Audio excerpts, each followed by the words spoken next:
오늘의 정석입니다. 토마토 투자자문의 김정수 운용형 만나보겠습니다. 안녕하세요. 예, 안녕하세요. 예. 어제장까지는 반등이 좀 나왔는데 오늘이 이제 관건입니다. 어떻게 될 것인가? 시장의 방향성 어떻게 예측하고 계시는지 그리고 대응 전략 알려주세요. 네. 지지하고 저항 자리가 좀 바뀌었다. 이런 말씀을 좀 드렸었잖아요. 종합주가 지수로 좀 보면은 우리가 4월 달에서 이제 5월 달 터닝 포인트가 나왔던 자리가 이제 2,550 요 자리였고요. 그 다음 이제 5월 말이 2,640 요 구간에서 터닝 포인트가 나왔거든요. 그 지수에 대한 이 추세를 만들기 출발했었던 저 자리가 되게 좀 중요했던 지지 자리였었다 이거죠. 그죠? 이 자리가 되게 좀 중요했었던 자리인데 2,550에서 한 2,640선 정도 요 정도 보면 되겠죠. 이게 되게 중요했던 지지 자리인데 요거를 좀 한 번에 깼잖아요. 그죠? 뭐 깨진 이유는 대표적으로 우리가 엔캐리 청산 이 부분이 가장 좀 크고 그래서 일본 중앙은행 쪽에서의 이 금리와 관련된 이 발언 이게 되게 민감하거든요. 여기서 이제 돈을 빌려서 이제 전 세계적으로 이 투자를 했었던 투자가들이 발작을 좀 일으켰던 거니까. 그래서 저 자리가 한꺼번에 좀 깨졌기 때문에 이 지지가 이 저항으로 바뀌었다라고 생각을 하고 그리고 나서 이제 대응 전략을 세워야 된다라는 전략이 제가 2,400 요 구간에서 제시해드렸던 전략이에요. 그 지수가 이제 대폭락이 나왔었던 자리 8월 5일이죠. 요때 신용 물량이 엄청났습니다. 이 뭐 CFD 물량도 그렇고 반대매매도 그렇고 그다음에 이제 위탁 미수금 같은 경우도 그렇고 거의 역대급으로 청산이 좀 된 것 같은데 여기서 이제 제시해드렸던 게 2,550에서 2,640 그죠? 요 자리는 우리가 확인을 좀 해봐야 되니까 요 첫 번째 반등이 나왔을 때는 소외받으면 안 된다. 그래서 여러분들에게 SK 하이닉스나 현대자동차 같은 거 하면 된다. 실제로 이번 반등 나왔을 때 현대차하고 기아 같은 경우 현대자동차나 뭐 기아도 좀 괜찮은데 기아는 추천하지는 않았으니까 현대차하고 이제 하이닉스 이쪽 주식은 반등 나왔을 때 같이 참여를 했잖아요. 이게 되게 중요하다는 얘기죠. 그죠? 260포인트 빠졌을 때 매수했다가 반등 나왔을 때 이 상승에 동참하는 거. 이런 거 하나하나가 되게 중요한 디테일이거든요.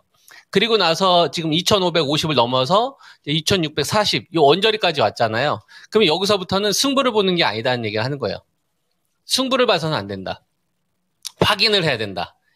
우리가 2,550과 2,640, 요 구간에서는 이걸 한 번에 넘어갈지, 아니면 여기서 매물 소화를 할지, 아니면은 다시 되밀릴지, 이거 자체를 예측하지 말고 확인하고 대응을 해야 된다. 그래서 현금이 좀 없으신 분들은 좀 현금을 더 확보를 한다든가 대형 홈런을 쳐가지고 뭔가 인생 한번 역전을 하려고 한다든가 큰 손실이 난 거를 어느 한쪽에서 크게 복구하기 위해서 몰빵을 한다든가 이런 거에 정반대되는 행동을 하시면 된다. 그죠? 대부분의 개인 투자가분들이 95%의 이 생각으로 주식을 하는데 정반대로 해야 되는 거예요. 정반대. 공포를 두려워하니까 공포를 반가워해야 되는 거고. 그 다음에 주식이 신고가를 갈 때 사람들이 붕 뜨잖아요. 그래서 이제 저는 여러분들한테 2,880과 2,850에서 자동차를 비롯해서 이제 바이오 이런 거에 좀 수익 나는 것들 종목 챙기자. 그리고 나서 이 폭락을 기다렸던 거 아닙니까? 그러니까 마찬가지라는 얘기죠. 정반대로 해야 된다. 정반대로. 그리고 논리가 있어야 된다 이거야. 논리가 있는 상태에서 이제 정반대로 해야 되는 거죠. 그냥 무조건 정반대로 하면 그건 청개구리인 거니까. 논리가 있어야 된다. 투자에 대한 논리가 있어야 된다. 그래서 지금 현재 구간에서 요 구간이 반등이 나왔었을 때 이 6개의 종목들이 주도하는지를 보는 거예요. 삼성전자가 주도하는지, 그 다음에 SK하이닉스가 주도하는지, 현대차가 주도하는지, 기아가 주도하는지, HD, 현대일렉 이런 주식들이 이제 주도를 하는지, 그죠? 이런 주식들 자체가 자금이 키워지지 않으면 이번 시장에서는 얘네들이 돈을 끌고 왔었던 주식인데 여기에 이제 금융주는 당연히 KB금융이 되는 거잖아. 그래서 이걸 주요 6종목으로 이야기를 해드렸었잖아요. 이들 종목이 돈을 막 왕창 키워야 되는 거예요. 이 매도 거래 대금을 넘어섰을 정도로. 근데 제 판단으로는 이 자금을 왕창 가져온다라기보다는 낙폭과대에 따른 해소 정도로 나오지 않나. 우리가 맨 처음에 반등이 나왔었을 때 첫 번째 하이닉스는 우리가 엔비디아에 되게 민감했던 주식이거든요. 그래서 지수가 여러분 2380에서 2500 거의 90까지 올라왔잖아요. 그럼 200포인트 넘게 올라온 거 아닙니까? 여러분 20포인트가 아니라 저점 대비 200포인트가 올라온 거예요. 210포인트. 200포인트가 넘게 올라온 거예요, 여러분.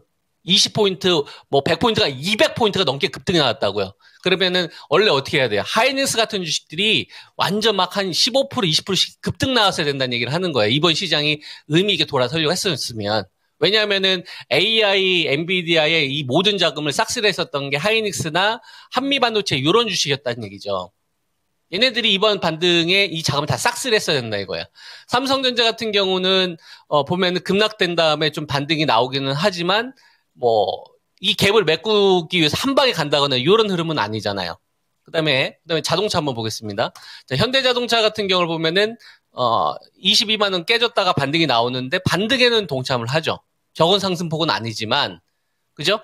이것도 엄밀히 말하면은 28만 원, 27만 5천 원에 팔았다가 여기서 산 사람들만 수익 난 거죠.